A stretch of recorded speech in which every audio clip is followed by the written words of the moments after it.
In previous videos, we discussed the 9 over reduction as well as the prayer for judgment continued option. But you may be still wondering what the difference between the two is and why one would use one over the other. That prayer for judgment continued is a really valuable option that you want to save as much as possible because it can only be used once every 5 years per insurance policy.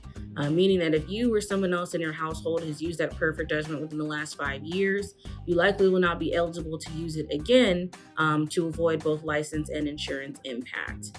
That 9 over reduction, while it does still come with 2 to 3 license points, still should avoid that impact against your insurance as long as it's not in regards to a particular limitation that's discussed in previous videos with the 9 over reduction. But again, it still avoids that suspension of your license, avoids that increase to your insurance, and minimizes the amount of license points that you have while still maintaining that prayer for judgment for other offenses.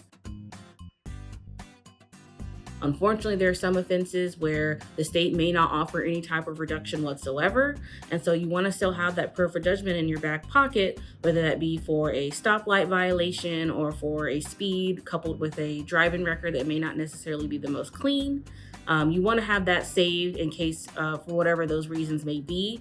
And if a 9 over is available to you and you won't have that insurance impact or any risk to your license being suspended, we encourage people to think strategically in regards to how that should be used. And so we would recommend that 9 over versus the prayer for judgment when available and when those limitations on the 9 over are no longer in play.